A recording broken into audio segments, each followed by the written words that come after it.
Hi, I'm Owen from Rask Australia. Thanks for tuning in to the Rask Network. Before we get into today's show, there are a few things we have to go over. Firstly, what you're about to hear and see is limited to general information only. It's not personal financial advice like you get from a financial planner. Also, it's important to remember that past performance is not indicative of future performance. That means that anything that's happened in the past, or we say today, is not necessarily going to reflect what happens in the future. Lastly, please consider that any of the guests or myself are featuring on this program may have a financial interest in some of the products or shares mentioned. That's enough from me. I hope you enjoyed today's program. Marie, as a family therapist, how often are some of those issues that you're dealing with clients money related? Often, but they don't show up in the way that you would expect. So often they've either got conflict around money, or they don't have the same ideas, or they're trying to plan for a trip or holiday, or they're worried about their young person trying to plan for buying a car. So it's not necessarily that they're like, we're fighting about money. They think they're fighting about something else, and it's causing conflict in other areas of their life, or even just the absence of the conversation is impacting them. So it's not often the thing that people come to therapy to say, hey, we need help talking about money. It's often we're fighting too much, or we want to improve our communication. And then we dig down, and money tends to be one of the really common things that is kind of a stuck point for some people. Yeah, because most people don't have conversations about money. That's the problem we're trying to solve on the podcast. Yeah. But talking about money in a relationship within a very sort of vulnerable setting where someone sort of knows so much about you must feel quite sort of scary for a lot of people. I think so. And I think it brings up a lot of other maybe gaps in their communication skills or insecurities. So if you're trying to save for a house or even a car or a holiday, and your friends are going out for drinks, or there's a hen's night or something, and a part of you wants to say, I really can't afford that, it's not in my budget, that might trigger all these other feelings, that shame, guilt, should I, shouldn't I, what should I do? And so then you might cope with that in a way that you cope with other conflict. You might avoid it, you might do it and then get passive aggressive. So sometimes money's kind of the theme, but we respond to it in the way that we respond to other difficult conversations, if that makes sense. Yeah. No, it's interesting sort of unpacking that as well, because if people are coming to you with one issue and they don't think it's a money issue, but then how do you sort of figure out the root cause? Yeah, so I had a client, and I've got his permission to share this story as long as I tell him when the episode's live. He was had some issues with a spreadsheet. Yeah. Wanted to do a budget with his partner, and she wasn't really that interested, and they were fighting over this budget. And then you can only assume, like, I don't know exactly what the stories each one were making up, but he was like, I want to do this budget, we're living together, let's, do whatever. He might have made up some stories in his mind of, she doesn't care, maybe she thinks I'm bad at this, perhaps she's not interested, maybe she's whatever. And she might have had all these other stories in her mind of, I don't know why he's forcing this, or I don't want to talk about money. So they were coming to that conflict with whatever stories they were making up about it, and wanting the solution of, how do we just do the budget, instead of coming at it from a conversation of, what does this mean to you? Why are you avoiding it? Or this would make me feel really contained. Does it work for you? So they needed to have a conversation about what money stories they had, how they organised money in their households growing up. Was a budget important? Did it feel restrictive? Like, they actually just needed to talk about what it was. So now, ever since that session, we have a saying whenever he's got conflict or something's happening, we're like, is it about the spreadsheet? Like, because it's not about the spreadsheet. Yeah. It wasn't about the dollars and cents and the maths of it. It was about what does it mean? How do we sit down and do it? For one person, it might be really overwhelming. For others, they love it, and they love the formulas and the graphs that they can make. So it's really trying to understand what it means for each person. Yeah, and we don't often have the language to ask those questions. We don't know that because we're having tension doing a budget, it might be because of something that happened when we were growing up. Yeah, so a budget for some people, it just feels restrictive, and it's like saying you're on a diet or you can't have dairy for a month. Yeah. Like, as soon as someone plans that seed, like, that's all I want. What do you mean I can't have whatever? So sometimes it's trying to understand, what does that mean? It's not about the maths of it necessarily. How do you see someone's experience with money growing up and how their parents talked about money impacting their relationships down the track in their 20s, 30s and 40s? It impacts everything, like how we kind of navigate conversations, a lot of that's based on our early experiences growing up. So we either can overcompensate. So if our parents didn't do something, we might go completely the other way, or we follow along the same habit. So like I'll use my parents, for example. I never saw them pay things on credit card. So, and when they did, it was very clear it was because, back in, 20, 30 years ago, there was no direct debit, none of those cards. So if you needed to buy flights or something, you had to use a credit card. So that was just something I never really did. Or we saved money and we put things on lay-by. People remember lay-by. So those things just kind of filter through. We talked about money. We talked about savings. It might not be that it's necessarily taboo. You might not be familiar with it or feel comfortable. So it really can impact how you move forward in relationships. And also, I think we talked pre-recording around the Gottman's work and some of their stuff and those tricky conversations, but even knowing how you handle conflict, that comes from your family. So if you're worried that if I ask someone something and they're going to be upset at me, and if they're upset, that means the relationship's over, you're going to avoid having a tough conversation. So money's just the theme, but then it's your general way of handling difficult or tricky conversations, and whether you feel you can repair that, whether that means that person's going to be passive aggressive or withdraw affection from you. Like all of those things get stirred up when you're having a conversation about anything that feels tricky.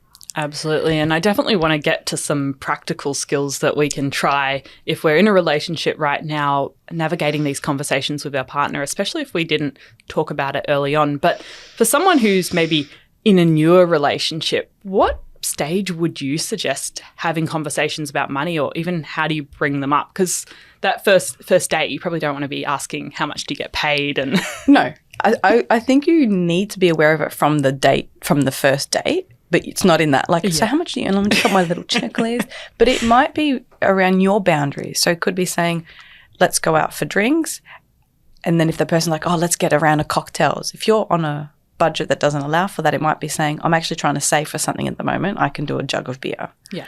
So from the start, it's probably really important to get a sense of where you're at and what your budget is, and bringing that into those conversations. So maybe after a few dates, if the person's like, oh, let's go book this banquet at this restaurant, you're like, that doesn't fit my budget right now because I'm saving for a car or a holiday or a medical procedure. It might be then actually saying, that sounds really fun. I kind of like saving things like that for a special occasion. Could we do yum cha instead? So it's getting comfortable having those conversations about your boundaries from the start. Instead of just saying, yeah, I did it, and then later on being like, I'm so resentful. They're always asking me to do stuff I can't afford. Don't they know I earn less than them? So really trying to clarify that from the start, I think, is really helpful. Yeah, and coming back with a counter proposal. So if they want to do something that maybe is out of your budget or doesn't align with your goals right now, saying, well, maybe not this, but how about that?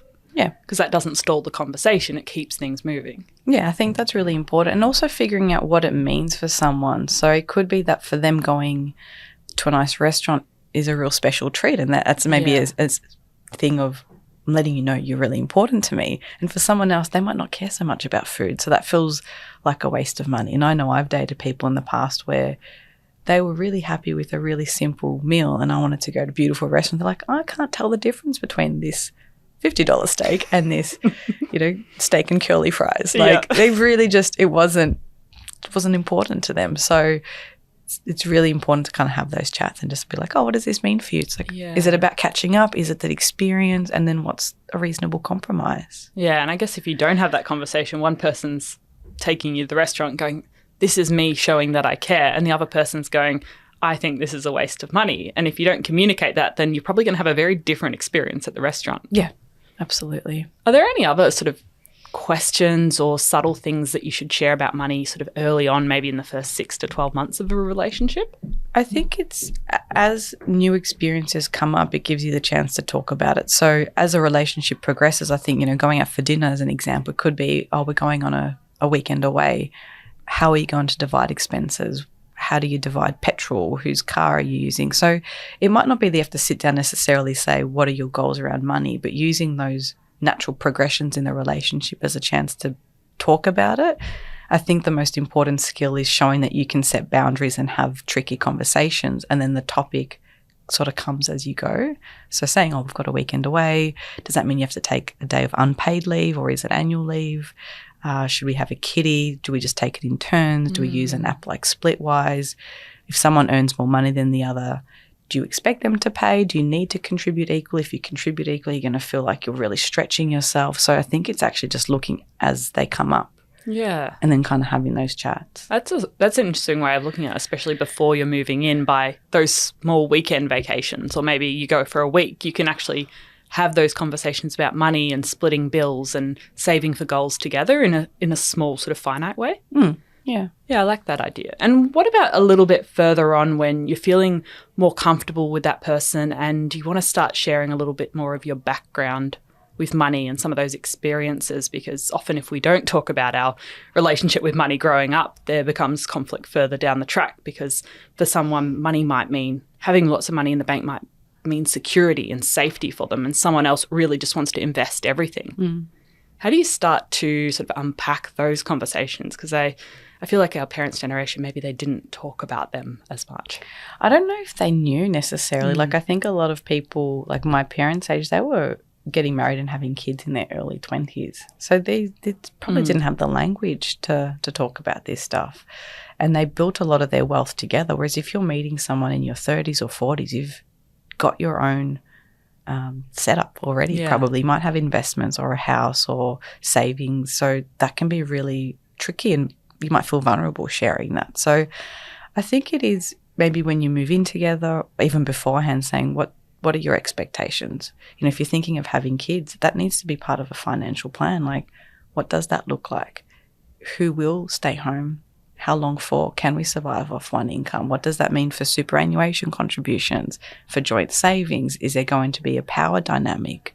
Just avoiding those conversations is not going to make it. They're not going to go away. Yeah. Because I can see there being a lot more tension now. Instead of sort of going into a relationship where both of you, relatively young, early in your careers, probably don't have much in the bank account. But now a lot of us are going into relationships with careers on track. We've got superannuation. We've got some investments. We've kind of figured out who we are on our own, and bringing that together, I feel like that's sort of more challenging. It can be. Or even the reverse, where someone has that and someone else has debt. Yeah. So how do you kind of navigate that? And I think it is constant conversation. Like, what some people maybe overlook is this is not just one conversation you have, you put a bow on it and you put it away. We call it like being in dialogue. Yeah. It's constantly checking in. It doesn't have to be full, deep and meaningfuls, but it can be just sort of, I noticed that this happened right now, or you've had some changes at work, or you got a promotion, or you're spending a little bit more. Like, they need to be constant conversation points. Yeah, no, that's interesting. And what about where the money conversation, you're a bit further in your relationship, maybe you've moved in together and money has just been a source of tension, or something you've just tried to ignore and not talk about, or you've just kept everything completely separate and not actually had conversations about money? How would you start having more sort of productive money conversations? Well, you could use this episode as a chance to say, hey, I heard something that made me think perhaps we should have a different type of conversation. So be honest. Just say either I heard something, or this happened to a friend of mine. Like, whatever actually triggered that thought in your mind, just tell your partner, I was listening to this and there were some things that came to mind that I thought we could talk about. And then pick a time. Can we talk about it tomorrow morning, on Saturday, over brunch? Not ambushing them. Not ambushing them, because some people need time to digest, but not saying, let me know when you're free. Yeah. Because if they forget, or they're not so interested in it, or it's just not as important to them, you might then start to feel resentful of, I mentioned I wanted to talk about this. I even sent them the episode. Why haven't they told me when they're free? Yeah. So it's being really clear, this is important to me, and I would like you to listen to it, or I'd like to tell you what I heard and understood. And then saying, have some questions. Maybe say, look, I'm going to be clunky, or I'm not going to get this right. A part of me really wants to talk about this. A part of me is worried about this. Do you have any thoughts? And just starting to nut it out and having a bit of a timeout. Like, if it does get heated, just say, that's okay, let's pick this up, and then pick another time. Yeah, I think that idea of sharing at the start, that it is going to be a bit awkward and clunky, especially if we've never had these conversations before. We don't always have the words, and we might say the wrong thing, or what feels like the wrong thing at the time, and putting that sort of awareness at the start of the conversation, so going in, hey, we're just sort of figuring this out together. I'm not coming in with a very well-formed argument of why we should do the budget this way and sort of making you get onto my page. Like, we can come to an agreement together. Yeah. And I think if you did that, this is my proposal and I'm coming, that's not going to work. So in those kinds of conversations, you want to try and understand, not be understood. So you want to try and, what's happening for you? Where are you coming from? Are there any other helpful skills that we should think about going into these conversations? I think using things like a part of me, like saying that language, because we're never all just one thing at one time. So it might be like, a part of me finds this really difficult and a part of me knows we should talk about it.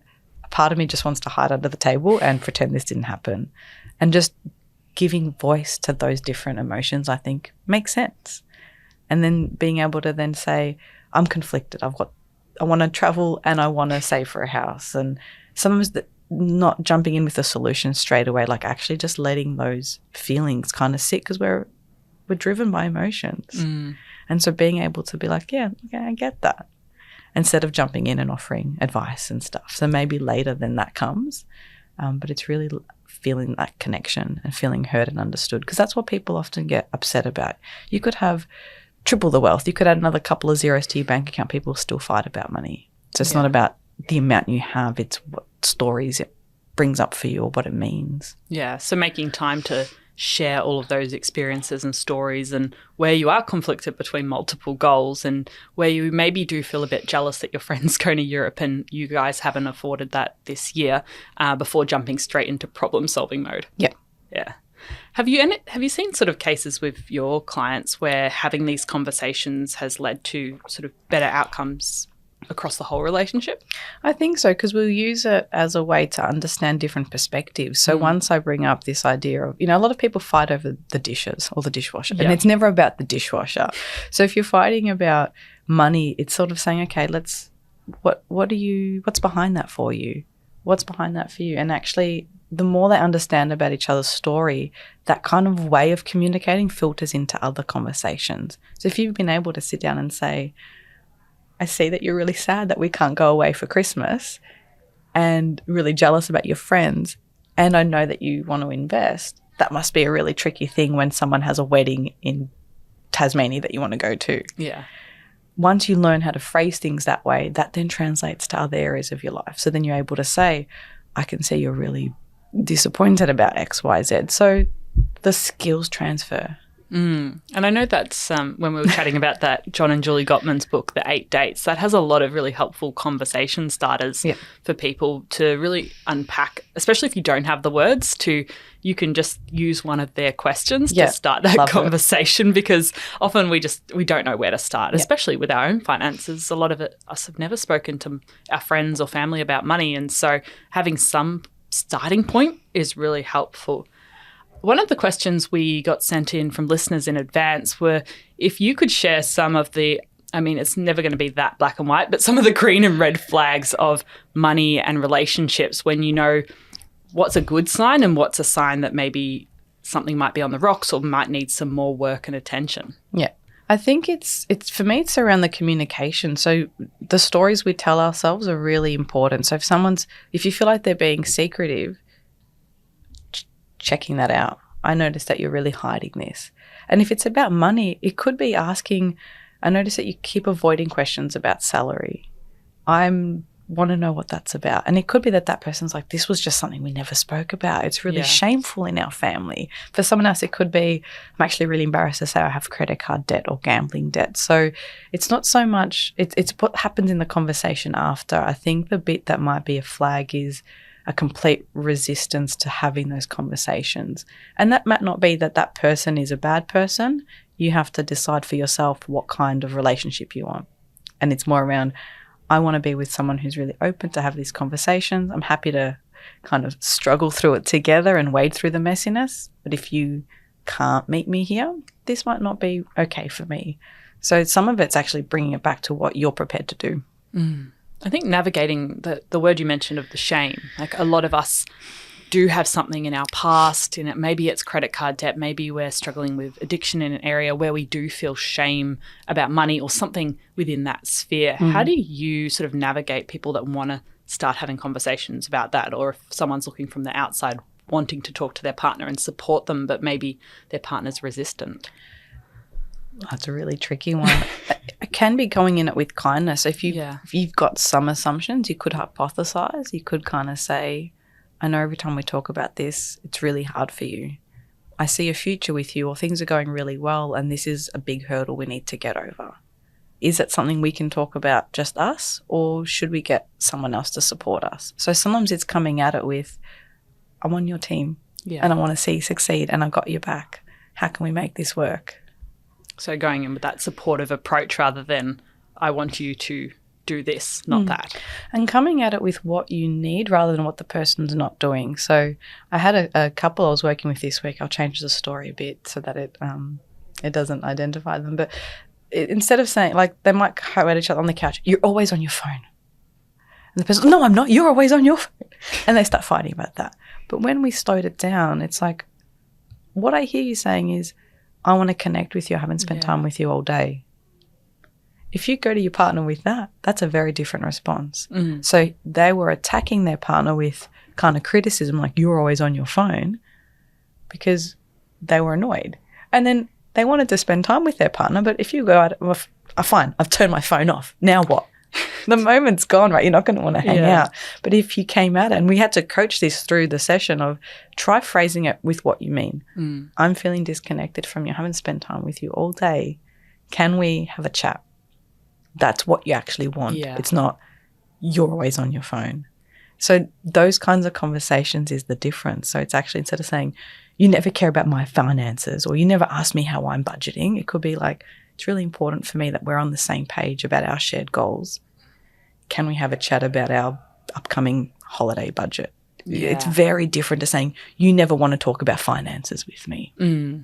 So instead of saying, you're always spending money and you're never saving, how can we, I really want to go on this trip with you and spend time together. How can we save and work towards that goal? Beautiful. Because that's a joint activity and it's not sort of attacking their behaviour. Because as soon as you feel attacked, you can be like, well, I never said, you spent money, well, you bought that thing. And then defensiveness comes up. So if you're coming at it with, I want to hang out with you and we really want to go on this trip and I want to have some money so that we can do a couple of fun activities, and I see that you're spending money on things that don't feel like it's getting us toward that goal, what can we do about it? You're more likely to get a better response and then problem solve it. Yeah, because I feel like that phrase, you're spending too much, or why did you spend that money, from your parents, from your siblings, like from your friends, that brings a lot of defensiveness. It brings your walls up. Yeah. Absolutely. Yeah, so finding a more helpful way to approach it and even sort of getting excited in what their goals are. And that's, I think that framework would apply to any relationship you have, whether it's with your parents or your friends. Yeah, because you never know someone's financial situation. And I think like myself and a few of my friends do like the barefoot model, like the different envelopes. Yeah. So if you've got, I don't know, $100 a week on your splurge account and you're using that on clothes, or someone might save up for a month to buy one nice thing and someone else might use it to buy digital things that no one else can see because it's part of an online game. So if you're looking at your partner saying you're always buying new clothes, well, that's because you can see that. But you might still have the same budget, or you might still have 5% of your salary just to splurge. Like you might have made different arrangements and not know what else they're sacrificing. Maybe they're taking their lunch every day to work. Maybe they're riding their bike so they don't pay for a Mikey so they can have that one splurge that's important to them. So coming at it from what is the message behind that? What is missing for you? What about navigating conflicting goals where you are having these conversations, but one of you wants, there's only so much income left for spending at the end of each month, and one of you really wants to go skiing this year and one of you really wants to go to friend's wedding together, and there's not enough to do both things and you just can't come to a resolution? That's a really tricky one because there's no one solution that I can give you. It's actually if you can have the conversation in a way that's like, what does this mean to you? Where are you coming from? That might help. So is it you always go to friends' weddings because you feel like you're going to let them down? Or is it because you really want to and they're really good friends? So sometimes understanding what it means to you. Is the skiing something that you've always wanted to do and this was something you booked in advance? Or do you have philosophies of first in, best dressed, whichever one booked first, that's what comes up. So you have to kind of figure out, what does it mean for you? Is it that it feels unfair? Is it that that's really important? And then come up with a plan. Like, we can't do both. Do we divide and conquer? And is that okay enough for compromise? Do you do one for slightly less? Can you do both? Maybe you can do a ski trip at the location, like if that's possible. But there's no one solution. Every couple will figure out what works for them. It's how you have the conversation, and you have to be prepared to compromise. Yeah. I know we were chatting a few weeks ago about how do you balance what areas you want to compromise on versus what your non-negotiables are. What would be an example?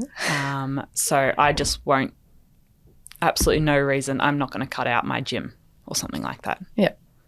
There might be then you come up with a budget, like a percentage-wise. So it's like, okay, so we each have this much for what we see as non-essential items, and you spend it on what you want. But I think it's also coming to that with kindness. It's like, if that's really important to you and you go consistently and you feel great, that's fine. Yeah.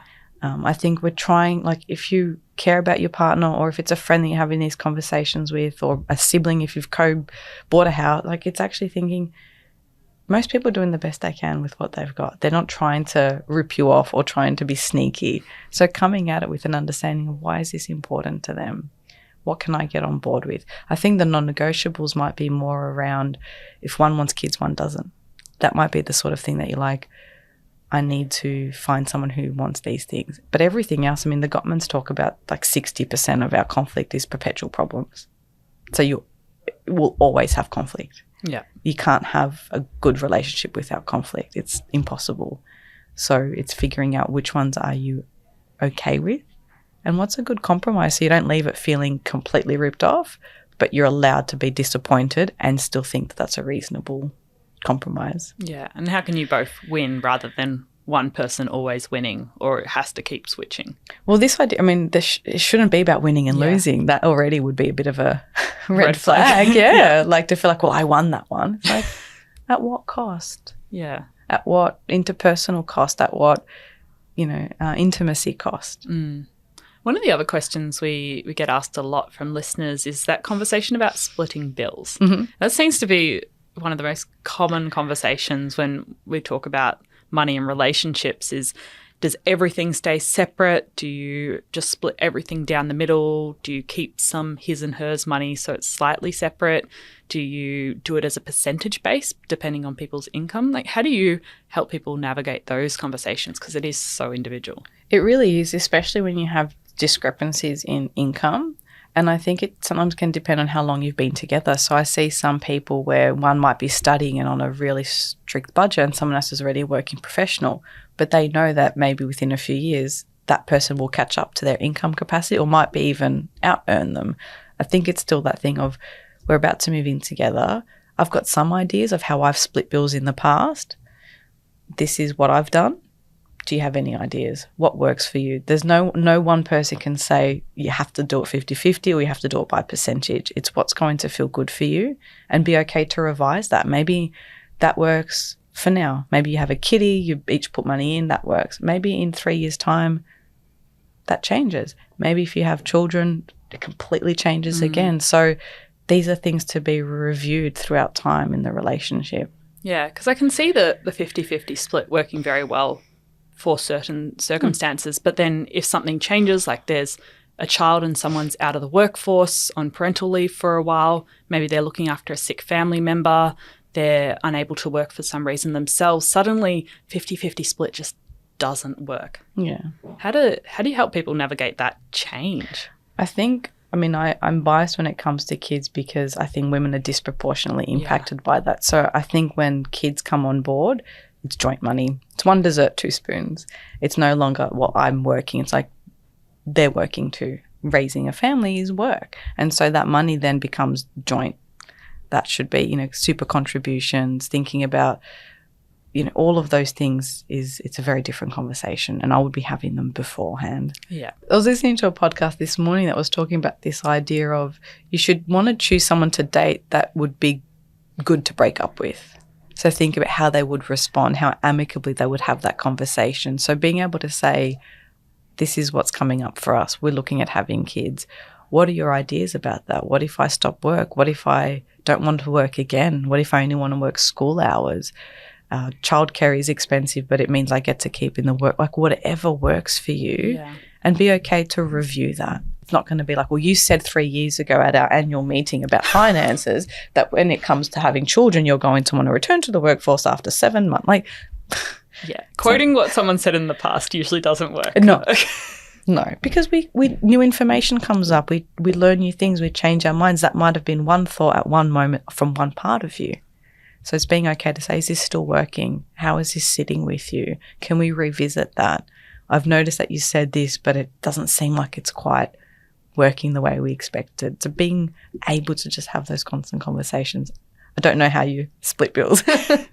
Yeah, I guess that's not having an annual review and making it more of a monthly or a weekly dialogue. It's something that you're continuously talking about and sharing experiences and new priorities as they come up. Because if you only leave it to once a year, chances are a lot's going to happen in the next 12 months. And I think the thing a lot of people can benefit from is figuring out, learning about themselves. So is being generous a value of yours? If you're like, yeah, no, I earn more money, I've got this. Or are you being generous and then being resentful that it's not reciprocated?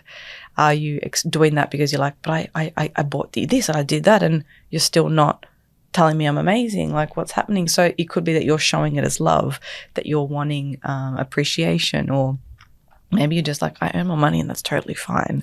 So actually trying to understand yourself well will help those conversations.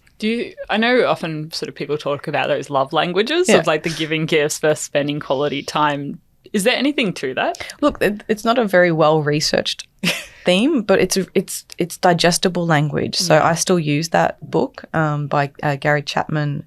It's quite helpful to just give some language to, I didn't know that maybe I'm buying a nice gift for someone and that's me showing them, I thought about you. I went and I bought that thing that you saw in that shop window and I got it wrapped and I surprised you, and that other person might have wanted a home cooked meal or a handmade card or a cake baked from scratch because they value that kind of time, or they wanted someone to organize a day trip and have a picnic or do something that was interactive, and you might be missing each other.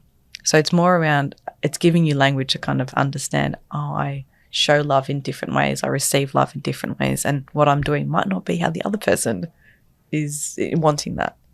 To leave listeners with something very practical from today's conversation, are there any activities you would recommend trying or some conversation prompts you can give us? I would go for the 8 Dates book. I think that's really great. And I would even maybe use this podcast episode, if you haven't had this chance to talk about it before, saying, I heard this and we've never actually sat down and talked about money. Can we book in a date? And how about we have 1 or 2 questions to guide us, and then picking those kind of questions like, what does money mean to you? What was money talked about in your family? How do you think we can handle money? So maybe just a few of those, like even just saying, what did it mean to you? Or did your family even talk about it? Could be a really good place to start. Yeah, I guess that what did your parents teach you or not teach you about money is a really good conversation starter. Picking a date, picking a time, preferably outside of the place you're living in. Yeah, and not at a restaurant where like the next table is like right there. Yeah. And you're like, my family. Like, it's just not going to work. Yeah, especially you want to be honest and open with numbers and things like that. So maybe in a quieter place. Maybe it's a picnic at a park. Yeah, and the numbers, you don't even have to talk about that for a few conversations. It could just be like, I heard this thing and I never really thought about what my money story is, where I got these beliefs of, do I want to save? Do I want to spend? Do I feel like I need it for security? My parents never taught me how to budget, or they did talk about finances, or they treated us differently as siblings based on gender, or there was, no aspirations for me career-wise. So I always thought I'm just never going to have money. So just actually starting some of those conversations. There's lots of really good books out there. So I'd start it by just picking the time, and then you can do a Google search or find a few questions. Yeah. Are there any other resources you recommend on top of the 8 Dates and the Love Languages book? I think those ones are probably where I would start. Yeah. Yeah, for this topic. Yeah, awesome. And is there anything else you don't think I asked you that you wanted to include in today's conversation? It's okay that it's scary. Yeah. I guess it sounds really easy talking about it here with you, but it can bring up feelings for people. It can feel really awkward. It's almost like talking about sex. It can be like, we never spoke about that, even though we know that that's how we got here, or we like, it's just no. So being aware that for some people, this is going to trigger all sorts of emotions and reactions and responses. So being kind with yourself, if you're like, oh, I'm hearing this, I get it, but I don't want to do it, that's okay. That you might need to take some breaks. You might need to have some notes. You might need to have a drink of water or a cup of tea. Don't do it with alcohol. I would say maybe 1 drink max. Yeah. Because that'll change your inhibitions. It might get you more activated. So take it easy. Be kind to yourself. And it's not easy, but it will get better. Yeah. Yeah. And I probably should have asked you, when you're having these conversations, if someone's listening to this podcast, they start to have or try and have these conversations, what would be a point where it's sort of at a point where you should talk to a third party and get someone like a therapist involved? I think it really depends on each individual person. Like some people, finances restrict them from doing that. We know that therapy for some people can be quite expensive. Yeah. For other people, separating or divorce is much more expensive than going to therapy. So even talking about that might be another taboo conversation that you need to overcome, is actually saying, I'm struggling, not you never talk to me again, it's I'm struggling to articulate what I want in a way that comes across well. It would be really helpful for me if we could have a couple of sessions with a therapist. Not saying, I can't do this anymore, we need therapy. Yeah. And then just kind of leaving it. So sort of saying, I need this because I'm not my best self, or I can't give you what you need, or I can't say it the way that you want, or that it will be helpful. It would be helpful for me to find a therapist.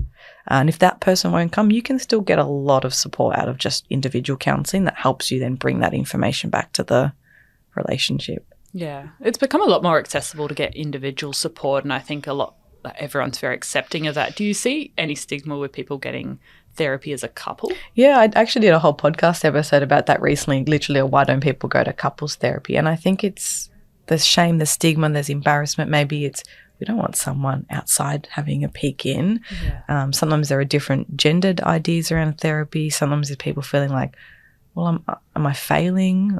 I know how to do relationships. You don't need to tell me twice. Or I don't need this. It's 100% their problem. It's 1,000,001 reasons that I know of, and probably many that I don't. So I think and sometimes how it's delivered. If it's used as an ultimatum, I think, well, that's not super helpful. But that might be your boundary. You might say, look, I can no longer have these conversations with you without them going pear-shaped. I feel like we need to have a conversation with a therapist. If that's not something you're open to, I'll have to make a decision about whether I can be in this relationship. So it's around what you're prepared to do, not as an ultimatum. And that request, that's very different, that boundary. Yeah. No, and thinking like couples therapy can be used as a tool to improve your communication. It doesn't mean that something has gone wrong to get it. Absolutely. And it's so much more cost effective if you can get there earlier. Yeah. And it's almost like going to a physio. Like sometimes you need to go a few times to kind of strengthen that particular thing or to prevent further injury. Yeah. And I mean, it can help you have these conversations about money, and you can start talking about investing and all of those shared future goals together, it would pay for itself like 1,000,000 times over. Yeah. I know, hear some people saying, but it's just put money aside, just invest. I'm like, it's not about the spreadsheet. It's never about just the dollars and cents. It's all that other stuff behind. I think that's a great takeaway from this episode. It's not about the dollars and cents. It's about all of the emotions and everything underneath that iceberg that really matters. Yeah, absolutely. Marie, well, thank you so much for coming on the Australian Finance Podcast today. Thank you for having me. That was really fun. And if people want to track you down or listen to your podcast, where should they find you on the internet? Yeah, so my counselling practice is called The Therapy Hub, and we're based in Victoria in Footscray, but we do offer telehealth, so the number of practitioners there. And I have my podcast is called This Complex Life, and my name, so marievakakis.com.au is where I do all my workshops and training. So that's mostly focused at the moment on parenting, on supporting parents to navigate parenthood, especially of adolescents, and things like mental health, first aid training and that kind of thing. Amazing. Well, thank you very much, Marie. Thank you.